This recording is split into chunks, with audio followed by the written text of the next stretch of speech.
오늘 하나님 말씀은 어제에 이어서 말라기 3장입니다. 말라기 3장 13절부터 18절까지 말씀입니다. 여호와가 이르노라 너희가 완악한 말로 나를 대적하고도 이르기를 우리가 무슨 말로 주를 대적하였나이까 하는도다. 이는 너희가 말하기를 하나님을 섬기는 것이 헛되니 만군의 여호와 앞에서 그 명령을 지키며 슬프게 행하는 것이 무엇이 유익하리요. 지금 우리는 교만한 자가 복되다 하며 악을 행하는 자가 번성하며 하나님을 시험하는 자가 화를 면한다 하노라 함이라. 그때 여호와를 경외하는 자들이 피차에 말하매 여호와께서 그것을 분명히 들으시고 여호와를 경외하는 자와 그 이름을 존중히 여기는 자를 위하여 여호와 앞에 있는 기념책에 기록하셨느니라. 만군의 여호와가 이르노라 나는 내가 정한 날에 그들을 나의 특별한 소유로 삼을 것이요 또 사람이 자기를 섬기는 아들을 아낌같이 내가 그들을 아끼리니 그때 너희가 돌아와서 의인과 악인을 분별하고 하나님을 섬기는 자와 섬기지 아니하는 자를 분별하리라. 아멘. 하나님의 말씀입니다. 여러분, 세상에는 여러 종류의 사람들이 있죠. 인종적으로, 성별로, 사회 계층으로, 언어적으로도 이렇게 여러 종류로 사람들을 분류할 수 있습니다. 정말 많은 종류로 사람들을 이렇게 분류할 수 있는데 사실 영적으로는 딱 두 종류밖에 없습니다. 영적으로 원인율은 딱 두 종류로 분류할 수 있어요. 어떻게 분류할 수 있을까요? 사탄의 자녀, 하나님의 자녀. 딱 이 둘입니다. 중간은 없어요. 되어가는 과정 이런 것도 없습니다. 본질적으로 언제나 이 상태입니다. 성경적으로 다르게 표현할 수도 있죠. 영이 죽은 자, 영이 거듭난 자. 좁은 문 아니면 넓은 문입니다. 복 있는 사람 아니면 저주받은 사람. 딱 두 종류입니다. 언제나 두 종류예요. 하나님의 백성 아니면 사단의 권세에 묶인 백성. 의인 아니면 악인. 언제나 이 둘 중에 하나입니다. 영적으로. 여기 말라기 오늘 3장 18절에 보시면 그때 너희가 돌아와서 의인과 악인을 분별하고 하나님을 섬기는 자와 섬기지 아니하는 자를 분별하리라. 마지막 날에도 드러나는 건 두 종류입니다. 의인 아니면 악인. 하나님을 섬기는 자 아니면 섬기지 않는 자.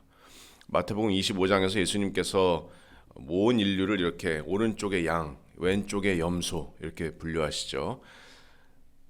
언제나 두 종류입니다. 오늘 본문에서도 이 두 종류의 부류가 등장하는데 13절에서 15절까지는 하나님을 대적하는 자들입니다. 우리가 교만한 자들이라고도 말할 수 있겠는데요. 그리고 16절과 17절에는 하나님을 경외하는 자들 이렇게 두 부류가 나옵니다. 하나님을 경외하는 자들이 누군가요? 구원받은 사람들입니다. 여러분은 어떤 사람들이십니까? 여호와를 경외하는 사람, 하나님을 경외하는 사람, 주님을 경외하는 사람. 정말 복음을 통해서 내가 하나님 앞에 철저한 죄인임을 깨닫고 나의 죄를 해결해 주실, 나를 죄와 사망에서 건지실 유일한 분은 그 십자가에 달리신 아버지의 독생자이신 우리 주 예수 그리스도를 또 사흘 만에 부활하신 그 예수님을 나의 구원자로 믿고 영접하셨다면 여러분은 하나님을 경외하는 사람들입니다. 하나님을 경외하는 자예요. 성경이 그렇게 선포하고 있습니다. 그리고 정말 여러분이 하나님을 경외하는 분들이시라면 정말 하나님의 백성이고 하나님의 자녀이고 성도이고 또 의인이고 복 있는 사람이라면 여러분 기뻐하시기 바랍니다. 왜냐하면 이 땅에서 아무리 힘든 고난이 있어도 하나님을 경외하는 자들이 받을 놀라운 축복이 있습니다. 오늘 본문에 그 축복이 약속되어 있습니다. 하나님께서 그 축복들을 약속하셨어요. 경외하는 자들이 받을 놀라운 복들이 있습니다.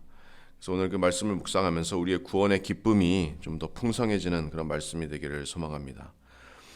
여러분 아시다시피 70년간 포로 생활에서 귀환한 남유다 백성들의 삶이 지금 녹록지가 않아요. 귀환의 기쁨도 있었고 성전 재건의 기쁨도 있었지만 그것도 잠시였습니다. 여전히 그들의 삶은 정치적으로 압박받는 삶이고 경제적으로 사회적으로도 지금 어려운 상황이에요. 여러 삶의 시련과 어려움과 도전 속에서 그들의 마음도 차가워졌어요. 백성들은 말할 것도 없고 영적인 지도자들인 제사장들도 하나님 앞에 범죄하고 성의 없는 예배로 하나님께 나아가고 있는 상황입니다. 계속해서 하나님께서 그것들에 대해서 경고의 말씀을 계속 부어주셨죠. 이런 상황 가운데서 가짜들이 드러나죠. 시련을 못 견뎌요. 환난과 박해를 못 견딥니다.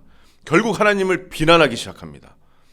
하나님을 향한 그들의 불신앙이 표면으로 드러나는 순간입니다. 그들의 본색이 드러나는 거예요. 그게 하나님을 대적하는 자들의 모습입니다. 교만한 자들의 모습이에요. 13절에 보시면 여호와가 이르노라 너희가 완악한 말로 나를 대적하고도 이르기를 우리가 무슨 말로 주를 대적하였나이까 하는도다. 심지어 반문하죠. 우리가 언제 주님을 대적했습니까? 하나님께서 말씀하시죠. 그들의 말이 그들의 마음을 드러내는 겁니다. 14절에 보시면 이는 너희가 말하기를 하나님을 섬기는 것이 헛되니 하나님을 섬기는 것이 다 헛되다. 자, 이방 나라들 봐라. 저기 나라들 봐라. 저렇게 잘 먹고 잘 사는데 우리는 이렇게 힘든데 하나님을 섬기는 게 무슨 소용이냐. 하나님을 섬기는 것이 헛되다. 또 14절 하반절에 보시면 만군의 여호와 앞에서 그 명령을 지키며 슬프게 행하는 것이 무엇이 유익하리요. 이렇게 말합니다. 종교적인 위선도 있는 거죠.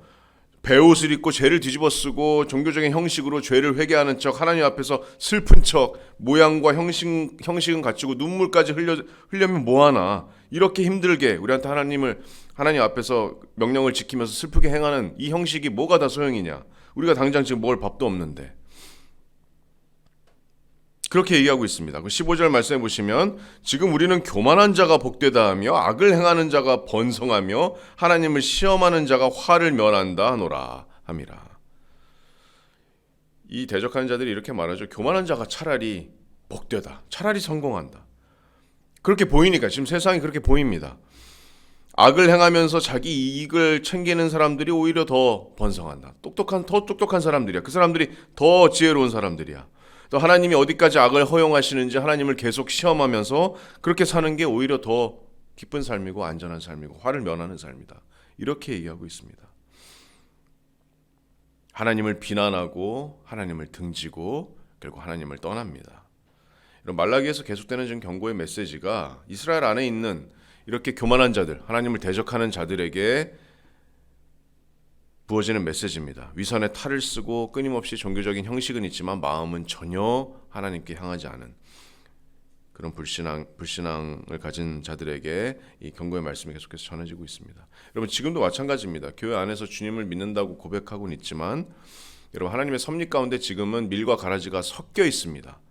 가라지들의 실체가 삶에서 시련과 또 의로 인해서 박해가 올 때 그들의 불신앙이 드러나는 겁니다. 결국 그들은 하나님을 비난하고 하나님을 떠납니다. 그런 사람들을 예수님께서 마태복음 13장에서 돌밭에 비유하시죠. 마태복음 13장 20절에 보시면 돌밭에 뿌려졌다는 것은 말씀을 듣고 즉시 기쁨으로 받되 그 속에 뿌리가 없어서 잠시 견디다가 말씀으로 말미암아 환난이나 박해가 일어날 때는 곧 넘어지는 자라. 돌밭에 뿌려졌는데 태양이 그 뿌리를 다 태워버려서 자라지를 못합니다. 그 속에 그 뿌리를 내리질 못해요. 처음에는 말씀에 기쁨으로 반응하는 것 같았는데 사실 진짜가 아닙니다. 뿌리가 전혀 없어요. 가짜들은 시련과 박해와 환난 가운데서 바로 믿음을 버려버립니다. 내 목숨 걸지 않아요. 불이익이나 의로 인해서 대가 지불 이런 거 절대로 감수하지 않습니다. 왜냐하면 가짜기 때문에. 그래서 고난과 박해가 일어나면 가짜들은 다 떠나는 겁니다. 오늘 이 13절에서 15절에 나온 이런 사람들도 마찬가지입니다. 이런 삶의 힘듦과 고난 속에서 하나님을 비난하고 오히려 하나님 위선의 탈을 쓴 그들의 본 모습이 드러나게 됩니다. 하나님을 비난합니다. 하지만 다른 부류가 있죠. 16절에 보시면 하나님을 경외하는 자들입니다. 16절 상반절에 보시면 그때의 여호와를 경외하는 자들이 피차에 말하매. 여러분 이 사람들은 지금 정말 이 암울하고 죄된 이스라엘 백성들 이 사이에서 정말 보석과도 같은 진짜들입니다. 하나님을 경외하는 자들이에요. 그루터기예요. 엘리야 시대 때 하나님께서 남겨두신 바알에게 무릎 꿇지 않은 7,000명과 같은 사람들입니다. 로마서 11장 5절 표현해 보시면 은혜로 택하심을 따라 남은 자들이에요. 보석들입니다. 경외하는 자들이 있어요. 지금 이 가운데 정말 이 죄된 이스라엘 백성 가운데 하나님을 경외하는 사람들이 있습니다. 남은 사람들이 있어요. 16절에 보시면 그들이 피차 서로 말한다고 얘기하고 있죠. 서로 지금 말하고 있습니다. 구체적으로 어떤 말을 하고 있었는지는 기록되지 않았습니다. 근데 우리가 한번 추측해 볼 수 있습니다. 하나님을 경외하는 사람들이 어떤 말을 했을까요? 지금 이런 상황에서. 아마 이 사람들도 인간적으로는 여기 지금 13절에서 15절에 있는 교만한 자들, 하나님을 대적하는 자들의 하는 말들이 이해는 됐을 거예요. 왜냐하면 지금 워낙 우리나라의 상황이 안 좋기 때문에, 워낙 하나님의 백성들이 우리가 이런 환난을 겪고 있기 때문에 국가적으로도 어떤 소망도 잘 안 보이는 상황입니다. 경제적으로도 나쁜 상황이고 사회적으로도 불안한 상황입니다. 무엇보다도 지금 선지자를 통해서 하나님의 경고의 메시지, 심판의 메시지가 주어지고 있어요. 우리나라에게, 우리 백성들에게. 그래서 우리도 이들과 함께 다 심판받아서 멸망하는 건 아닌가, 이런 불안함도 있을지 모릅니다. 구원받은 저와 여러분들도 마찬가지 아닌가요? 우리에게도 시련이 닥칩니다. 믿는 사람이라고 해서 모든 시련과 삶의 고난과 의의 박해 벗어나는 거 아닙니다. 믿는 사람들도 암 걸립니다. 믿는 사람들도 파산할 수 있어요. 믿는 사람들도 삶의 고난이 닥쳐옵니다. 근데 우리는 본질적으로 교만한 자들, 하나님을 대적하는 자들이 아니죠. 우리는 하나님을 경외하는 자들입니다. 우리는 하나님을 비난하고 악을 행하지 않습니다. 죄의 길에 서지 않아요. 오만한 자리에 앉지 않습니다. 우리는 문제를 가지고, 삶의 시련이 있을 때 문제를 가지고 하나님 앞에 나아갑니다. 왜냐하면 모든 상황을 주권하시고 또 모든 것을 합력하여서 결국 선을 이루시는 분이 하나님이시라는 것을 우리는 믿기 때문에, 또 내가 피할 유일할 곳이 하나님이기 때문에 우리는 하나님 앞에 나아가서 씨름합니다. 그렇지 않나요? 주님 앞에 우리는 성토합니다. 주님의 도우심과 긍휼과 자비를 구합니다. 우리는. 왜냐하면 그런 하나님이심을 우리가 믿기 때문에. 여러분, 시편에 보시면 얼마나 많은 씨름들이 있습니까? 하나님 앞에서 내 상황을 구워보시옵소서. 대적들이 나를 둘러쌌습니다. 주님, 내가 결국 피할 곳은 주님입니다. 주님이 도와주시옵소서. 주님의 성실함을 나타내 주시옵소서. 여러분, 그게 본질적으로 교만한 자들과 하나님을 경외하는 자들의 차이입니다. 교만한 자들은 믿음의 뿌리가 없어요. 그래서 시련과 환난과 고난이 오면 하나님을 비난하고 떠나버립니다. 악의 길로 걸어가요. 하나님 앞에서 떠나갑니다. 하지만 우리는 그럴 때일수록 주님께 더 매달립니다. 주님의 완전하신 성품에 호소합니다. 여러분, 그 믿음이 진짜 믿음입니다. 하나님께서 주신 믿음입니다. 그 믿음은 절대로 떨어지지 않습니다. 어떤 상황에서도 견딥니다.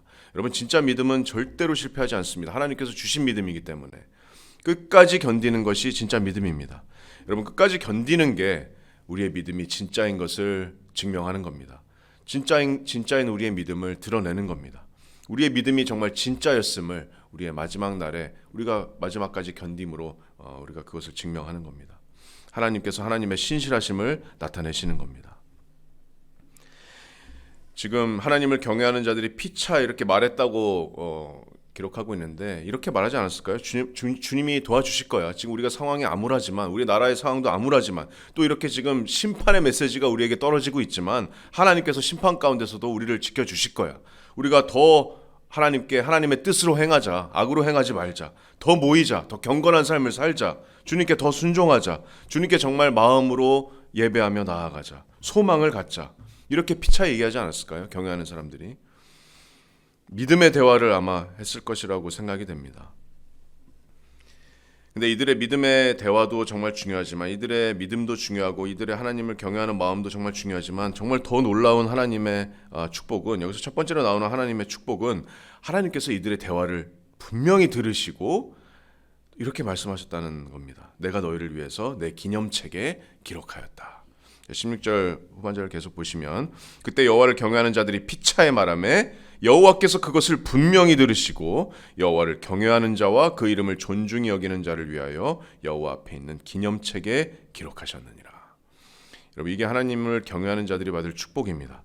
주님의 놀라운 약속입니다. 주님께서 그들을 기억하시고 기록하십니다. 여러분, 하나님은 기록하셔야지 기억하시는 분은 아닙니다. 하나님은 모든 걸 다 하시는 분이시지만, 이 상징적인 표현, 이 하나님의 선포는 하나님이 얼마나 이들을 존귀하게 여기시고 공의로우신 하나님께서 이들에게 갚아주실지, 하나님의 신실하심을 강조하는 그런 표현입니다. 이 기념책은 아마도 시편과 요한계시록 여러 군데서 기록되는, 아마 창세전에 기록된 생명책, 그들의 구원의 이름들이 기록된 생명책, 하나님의 택하신 백성들이 기록된 생명책, 또한 하나님을 경외하는 자들이 행한 모든 선한 행실을 기록한 하나님의 책일 겁니다. 마지막에 예수 그리스도의 백보자 심판 앞에서도 모든 악인들이 그들의 행위대로, 책에 펼쳐진 그들의 행위대로 심판을 받습니다. 하지만 의인들도 우리 교회에게 예수 그리스도의 심판대 앞에서 보상의 약속이 주어졌습니다. 고린도후서 5장 10절의 말씀에 보시면, 우리가 다 반드시 그리스도의 심판대 앞에 나타나게 되어 선악간의 몸으로 행한 것을 따라서 받으려 함이라. 여러분, 하나님께서는 하나님의 백성들의 모든 선한 행위를, 악한 자들의 모든 악한 행위를 심판하시는 것 같이 하나님의 백성들의 모든 선한 행위를 빠짐없이 기록하시고 그 행위대로 의인들의 심판대에서도 하나도 빠짐없이 보상해 주실 겁니다. 단 하나도, 단 한 개의 섬김도 의로운 행위도 빠짐없이. 왜냐하면 하나님께서 공의로우신 하나님이시기 때문입니다. 히브리서 6장 10절 말씀에 하나님은 불의하지 아니하사 너희의 행위와 그의 이름을 위하여 나타낸 사랑으로 이미 성도를 섬긴 것과 이제도 섬기고 있는 것을 잊어버리지 아니하시느니라. 여러분, 이 축복으로 인해서 여러분 힘내시기 바랍니다. 주님의 생명책에 여러분을 기록하셨고 어떤 것도 여러분의 이름을 그 책에서 지울 수 없습니다. 또 그리고 주님의 책에는 주님을 사랑함으로 여러분이 하셨던 모든 섬김들, 남들이 알아주지 않아도 전혀 상관없어요. 하나님께서 다 기록하고 계십니다. 그리고 마지막 날에 하나님께서 그것을 존귀하게 높이시고 하나하나 전부 다 보상해 주실 겁니다. 우리 환난과 시련 속에서도 주님의 뜻에 따라 순종하기를 원하고 또 하나님을 계속 경외하기를 원하는 동기가 됩니다. 주님께서 기억하시고 기념책에 기록하십니다. 그리고 오늘 본문에서 경외하는 자들이 받을 두 번째 축복은 주님께서 정하신 때에 마지막 날에 나를 아껴주시고 또 특별한 가치로 대우해 주실 축복입니다. 17절에 보시면 만군의 여호와가 이르노라.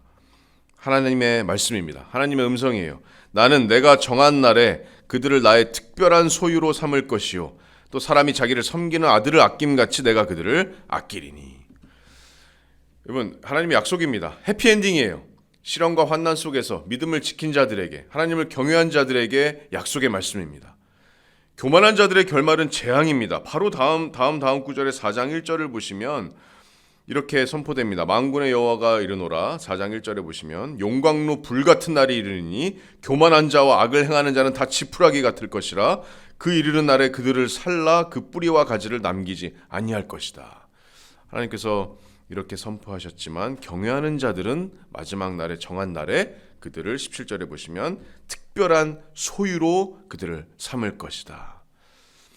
이렇게 하나님께서 약속하셨습니다. 이런 표현은 사실 이 이스라엘 백성 먼 조상들에게, 그 위에 조상들에게 먼저 하신 말씀이에요. 출애굽기 19장 6절에 보시면 너희가 내게 대하여 제사장 나라가 되며 거룩한 백성이 되리라. 바울의 표현처럼 여러분, 모든 이스라엘이 다 이스라엘이 아닙니다. 이스라엘 백성 안에서 정말 하나님께서 남겨두신 의인들이 있습니다. 하나님을 섬기는 자들, 하나님을 경외하는 자들이 있을 겁니다. 그들은 하나님의 약속처럼 하나님께서 정하신 마지막 날에 온 이스라엘이 구원을 받으리라. 로마서 11장 말씀처럼 하나님께서 택하신 그루터기들은 하나님의 특별한 소유로 높여지게 될 겁니다. 모든 만물이 전부 다 하나님의 소유지만 그들은 정말 특별한 하나님의 소유입니다. 사람이 자기를 섬기는 아들을 아낌같이 내가 그들을 아끼겠다. 만군의 하나님이 나를 아끼신다면, 나를 특별한 소유로 선택하셨다면 내가 누구를 두려워하겠습니까? 이 약속은 직접적으로는 이스라엘에게 남은 그루터기들에 대한 약속이지만 우리에게도 넓게 적용할 수 있습니다. 주님께서는 구약의 이스라엘과 같이 나를 특별한 소유로 삼아주신 겁니다. 베드로전서 2장 9절 말씀에 너희는 택하신 족속이고 왕같은 제사장들이고 거룩한 나라다. 동일한 표현으로 우리에게 말씀하셨습니다. 베드로전서 2장 10절 말씀에 너희가 전에는 백성이 아니더니 이제는 하나님의 백성이요 전에는 긍휼을 얻지 못하였더니 이제는 긍휼을 얻은 자니라.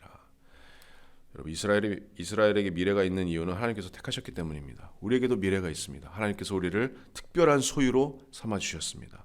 나 같은 죄인이 뭐길래 하나님께서 아들인 독생자 예수 그리스도를 이 땅에 보내셔서 나 대신 내 죄를 대신 지게 하셨습니다. 이 얼마나 놀라운 사랑입니까? 그런 놀라운 선물을 주셨다면 우리는 바울의 논지가 이해가 됩니다. 바울이 로마서 8장 32절에 자기 아들을 아끼지 아니하시고 우리 모든 사람을 위하여 내주시니까 어찌 그 아들과 함께 모든 것을 우리에게 주시지 않겠느냐. 나를 위해서 나를 영원한 사망과 죄에서 건져주셨다면, 그 놀라운 가장 큰 나에게 선물을 주셨다면 다른 모든 것들, 당연히 그 아들과 함께 우리에게 모든 것을 주시지 아니하겠느냐. 마지막 날에 나를 높이시고 특별한 소유로 삼으시고 영원히 아끼는 자녀로 하나님께서 우리와 함께 해주실 겁니다. 이게 놀라운 축복의 말씀입니다. 경외하는 자들이 받을 축복입니다. 사랑하는 성도 여러분, 이 사실로 인해서 여러분 기뻐하시기 바랍니다. 이 땅에서 고난과 환난과 박해 있을 겁니다. 경건하게 살고자 하는 자는 박해가 있습니다. 좁은 길은 협착한 길입니다. 많은 사람들이 찾지 않는 길이에요. 많은 사람들이 피하는 길입니다. 하지만 견디시기 바랍니다. 믿음의 선한 싸움을 싸우시기 바랍니다. 왜냐하면 승리가 우리에게 이미 약속되어 있어요. 놀라운 축복이 예고되어 있습니다. 주님께서 우리의 의로운 행위들을 기념책에 기록하셨고 또 우리의 이름을 하나님의 생명책에 기록하셨습니다. 또 우리를 마지막 날에 특별한 소유로 우리를 높여주실 겁니다. 그리고 또 영원히 자기를 섬기는 아들을 아낌같이 영원히 나와 함께 해주실 겁니다. 그래서 우리가 이 지금 오늘 본문에 이때 이 당시에 피차 권면하던 이스라엘 그루터기들처럼 우리도 서로 권면했으면 좋겠습니다. 우리가 더 하나님께 나아가자. 정말 더 모이자. 이럴 때일수록 더 모이자. 주님의 성실하심을 신뢰하자. 나라가 이렇게 혼란스럽지만 기뻐하자. 우리는 하나님의 거룩한 나라고 왕같은 제사장들이다. 이 진리가 우리에게 가장 큰 기쁨이고 소망이고 평안이시기를 주님의 이름으로 소원합니다.